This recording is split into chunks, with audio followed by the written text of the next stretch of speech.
Hi, I'm Marcel Becker. I'm the principal double bass of the Royal Liverpool Philharmonic Orchestra. Have been in the orchestra for almost 10 years now. I think, especially now that we just moved back into the backstage area, I think it's very exciting for us to finally come back to our home. I think it's an enormous improvement to what we had before. We were just discussing, we just had a little rehearsal with a quartet, and that we have now practicing rooms. It's great. We didn't have these facilities before. It's much more space. We have more storage room as well for instruments, and so I think it's an enormous improvement to what we had before. Basically, I'm a viola player in the orchestra, which sits right in the middle of the orchestra. So it's a really great position to be in. You hear every instrument. You're sort of right in the centre of the orchestra. I think it's probably one of the best seats to be in, to hear everything that's going on. And I think the refurbishments have sort of enhanced, really, our experience. And, it not only looks better, feels better for the audience. For us, we've got facilities that we didn't have before. Well, we were all waiting with a bated breath, not really knowing exactly what to expect. I mean, we were shown plans, and I think it's true to say that we are very pleased so far with the progress that has been made. It's still work in progress, as you can see, as you've probably gone around the building. Areas are still yet to be completed. But just having the extra facilities that we never had and we were crying out for is wonderful. Not having proper warm-up rooms previously, and now we do, makes an enormous difference. And we've already noticed this morning to be able to turn up, to be able to book that space, to rehearse either with your colleagues for us in the klezmerish, or, for example, if we need to have a tutti, sometimes the orchestra breaks down from the tutti, which means everybody, down to our sectionals, and we need an area which is big enough to cater for us, that we can sit down and break down the piece and go over really fine details. Yeah, well, as I say, I'm the principal bass of the orchestra, so that's the main thing. But the quartet that we just rehearsed with, it's called klezmerish. It's 4 players from the orchestra. We got together around 2 years ago, and wanted to start something very new. So we are doing a lot of klezmer music, tango music, and Irish folk music. And the sort of main theme is the music of the travellers. So it's a huge variety of different styles. And for us, it's great because we can work in it's a proper democracy. We have 4 people. We all have the same rights, the same input. It's nice and refreshing to not have a conductor in front of us who tells us all the time what we have to do or what we shouldn't do. And so we can really expand in our musical ideas and following new routes. To be honest, today is the first time I've actually really looked at it from the audience's point of view, and it really does look a lot fresher, and we hadn't noticed how yellowed the walls had got over the years of smoke and sweat, etc., and they really are a lot cleaner now and fresher looking. And then backstage, it's all kind of in the process of opening up at the moment, so we're still kind of getting used to it. I think there's some areas that still we can't go in yet, but the areas we have got in, there's a lot more provision of useful space, storage space, practice space, warm-up rooms, and a really nice green room for us to kind of have our breaks in with a big sliding door, so you get lots of natural light, which actually is really important when you think that we're working in this absolutely sealed building. Well, the space that we're in is our brand new space, the music room, and that's kind of the cherry on top, really, of the whole process that we've been through, because we have a whole new venue here in Liverpool Philharmonic Hall for a whole variety of different artists. What's exciting for me and our little group called klezmerish, which is an offshoot from the band, from the orchestra, the big band. We are playing this music from the Travellers. It's sort of gypsy music, very sort of interesting klezmer music, which I've never done before, gypsy jazz, which I have done before in other bands, and folk music. So it's like world music, really. Coming from Germany and having experienced there the audience, I really like first of all, the fact it's a very young audience comparing to other classical concert hall audience. And one has the feeling people really come for the music. It's not just to show off or seeing it as a sort of status symbol, or one has to come to concerts to present your new evening dresses.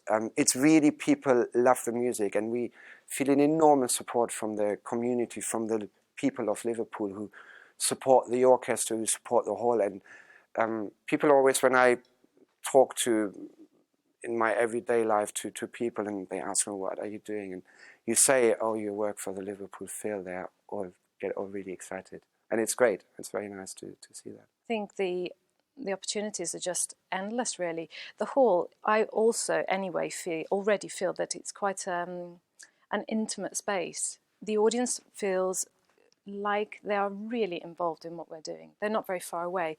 The way it wraps around is wonderful.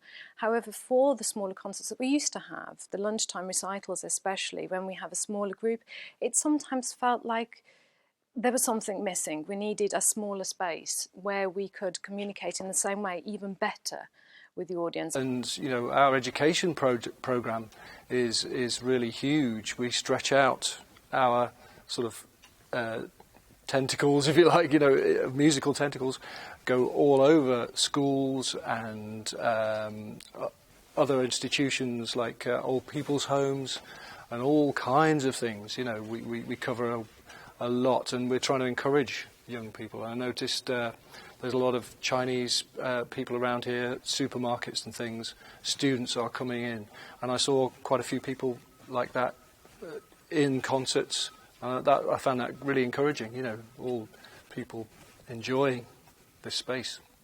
Well, we do all sorts of education work, and throughout the city with schools and with different communities and with health groups and so on.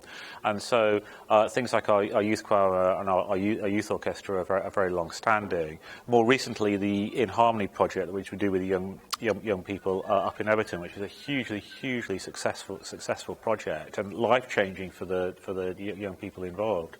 And what's exciting about that is those groups, like our main orchestra, also develop side projects and develop small ensembles and chamber ensembles and so on. And we now have a home for them too. I think acoustic and, obviously, as you mentioned, temperature are two really important things. I mean, we even have rules. If it gets too cold, we actually stop the rehearsal, the performance, because it just affects the instruments and the tuning. Acoustic-wise, that room you saw us in is really on the dry side. It's kind of a good warm-up room, because if you sound good there, you'll sound fantastic in here. It started with Marcel just came to me and said, do you fancy doing something a bit different, some klezmer music? I didn't really know that much about it, but I kind of said, yeah, let's give it a go. We had a kind of impromptu get-together in, well, what used to be the bass storage room, just to see if it worked, and it kind of did, and we've done a few concerts, and each concert we do, the more convinced we are that this is a really fun direction for us creatively, and audiences seem to really enjoy it as well. There's three key things that we're doing in here. One is roots in acoustic music in all its glory from these islands, from England, Scotland, Ireland and Wales, and all of which feature in the opening programme. But also there's artists from West Africa, there's artists coming over from America, and so our opening show, for example, this Saturday is with Steve Naive, who is Elvis Costello's keyboard player. He's on a national solo tour. That's precisely the sort of show that we weren't able to do beforehand, and which we now can, and we're very excited that that's what we're doing here. And similarly with Tom Robinson, that we're doing at Christmas, you know, again, it's something that we would never have had the opportunity to do before. And the great joy of it is that we can do it in all sorts of different formats. So it can be theatre style, it can be cabaret style, or it can be standing. So we have a show with an outfit called the Treacherous Orchestra in November, who are a 12-piece from Scotland, who who play dance music, really, and dance music in the very contemporary sense, right? But they do it on traditional instruments. So they're the latest manifestation of this thing that was called acid croft for a while, right? and that's going to be terrifically exciting. Well, I mean, I think that's almost part of the mission statement, really, and it's definitely something I've noticed being a musician here for 4 or 5 years. Even the orchestral schedule is incredibly varied, I think, compared to other places. And then there's all the other offshoots like klezmerish and education work and other ensembles that are formed. And I mean, from a player's point of view, it gives us a real chance to play in so many other styles. But as you're suggesting, that also has a knock-on effect. It means the audience get a really broad range, that I think would rival any city, actually. But with klezmerish, I'm getting the opportunity to rediscover my roots, and that for me is really exciting, with 3 other colleagues that are just lovely, and it's so much fun. I think it's fair to say we are all, as Marcel has already perhaps said, it's quite a democratic group. There isn't a leading voice. We all have an equal part, an equal share, and we all bring something quite unique to the group. And for me, personally, it gives me the opportunity to get in touch with my Italian roots. So hence the accordion. It was actually my first instrument. I started playing at the age of 3.5. I sort of put it on the back burner when I was 18, and I'm now rediscovering it, which is just great. That's quite an exciting concert because it gives us the opportunity to A, raise some money, B, hopefully bring some children, younger audience along. It's at the Unitarian Church on Olette Road, which is a fabulous find. I'd never been there before, and it's a real gem to Liverpool. So if guys out there have not been before, just to come and see the space is a real opportunity.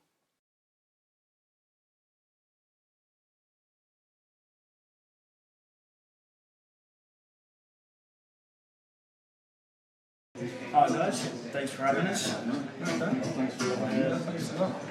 So, when and why did you start playing music?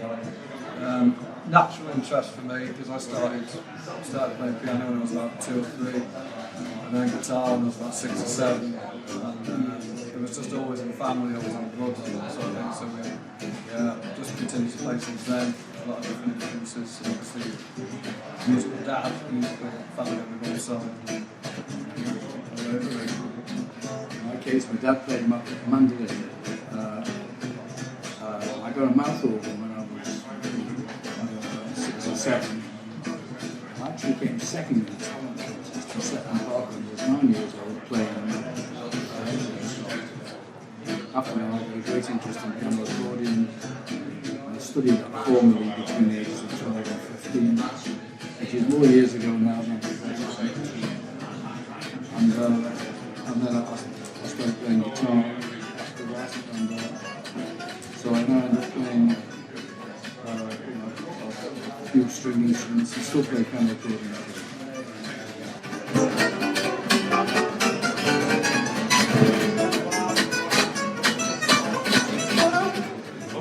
Looking at your guitars, sat here, they look pretty unique to me. Can you describe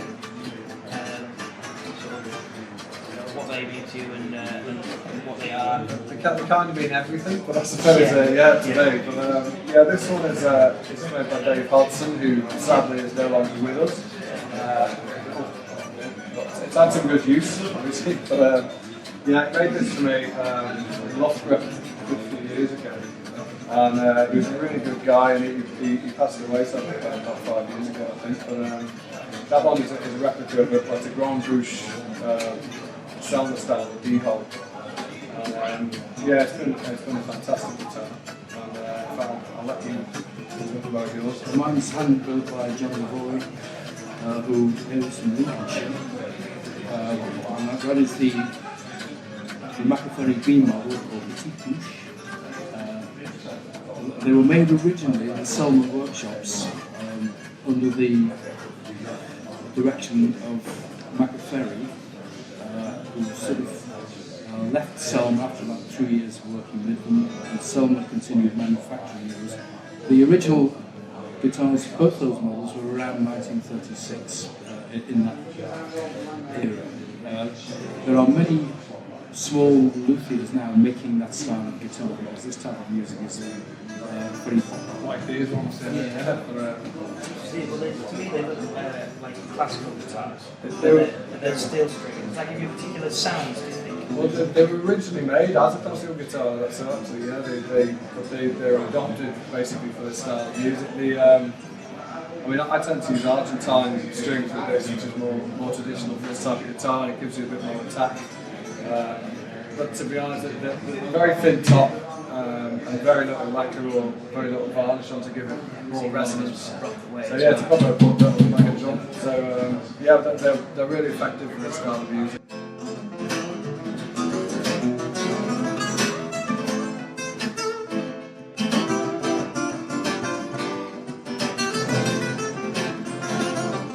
What were the first tunes you guys were learning when you were beginning and obviously playing? Swanee River on the mouth organ. Swanee River. And who's that by? Oh, it's a traditional American tune. For me, I think first tunes on piano were always sort of a little bit of old style jazz, blues, and guitar, 12-bar blues, and then just moving from there into a little bit of jazz, rock, a bit of funk. So yeah, pretty much sort of 12-bar to start with.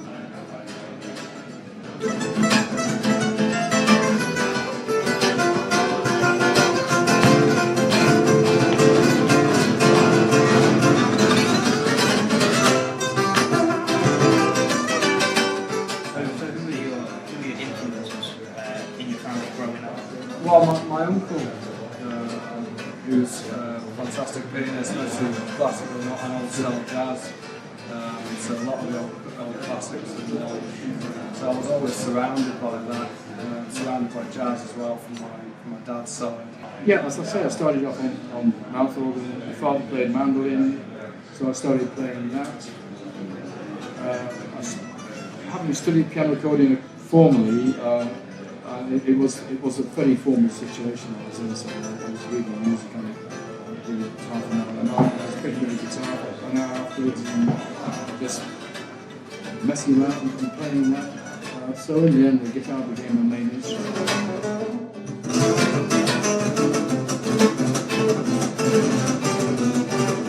Are there any famous musicians that kind of inspired you over the years? Yeah, I mean obviously this style of music, Django Reinhardt, but also some of the old jazz guitarists, Wes Montgomery, more recently sort of George Benson. Well, I started off playing sort of rock, funk, so everything from the classic sort of Led Zeppelin, Guns N' Roses, Steve Vai, and then into Mark Knopfler, and then moving on into a lot of 70s funk and stuff like that. So I was just kind of seeking out as much material as I could to learn.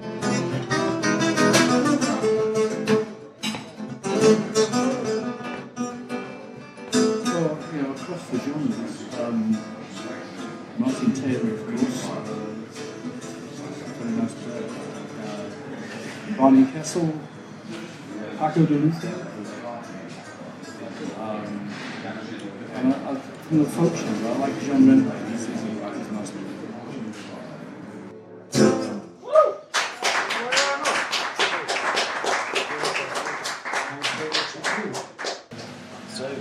Were there any particular records or throughout the years that particularly influenced you, that you particularly hold dear? You said you were influenced a lot by Led Zeppelin. Well, yeah, I mean, pretty much all the... Because I started off just seeking out a lot of vintage rock and stuff, so I mean, the Guns N' Roses album, I absolutely loved that, so I basically learned Appetite for Destruction, and then started moving into just seeking out a lot of it. Martin Taylor, his Spirit of Django, was a lot of the Rosenberg Trio stuff, Verity, pretty much everything I could get my hands on, and a lot of Mark Knopfler stuff as well, Chet Atkins. So it's hard to cite. Basically, I just kind of consumed as much as I could.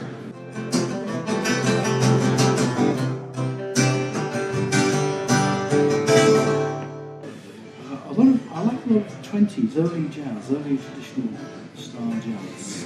One springs to mind. I remember the first time I heard it by accident, and it sent shivers down my spine. And that was Burgundy Street Blues. And there was an awful lot of 20s. George Lewis was, famous for playing with Burgundy Street Blues, for instance. But all the greats then, Louis Armstrong, so I like that type of music.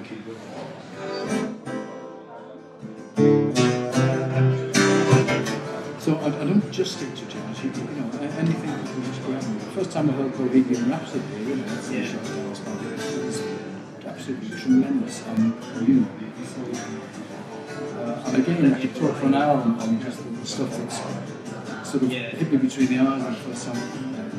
Yeah, I've always said it's not whatever genre of music it is, as long as the quality is good, I'll appreciate it. So, I listen to pretty much every style and the best quality of that style. So, pretty much anything that stands out in the style.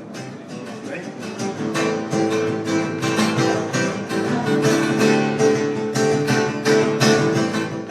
Is there anyone that you're particularly looking forward to seeing at the Royal Guitar Show? To be honest, I always enjoy the whole event. I mean, I'm looking forward to playing there this year. We're doing the Queen's Royal this year. Just before last year. But I mean, they always have a good variety and stuff. So to be honest, we just tend to pick it out and I'm trying to get to as much as possible.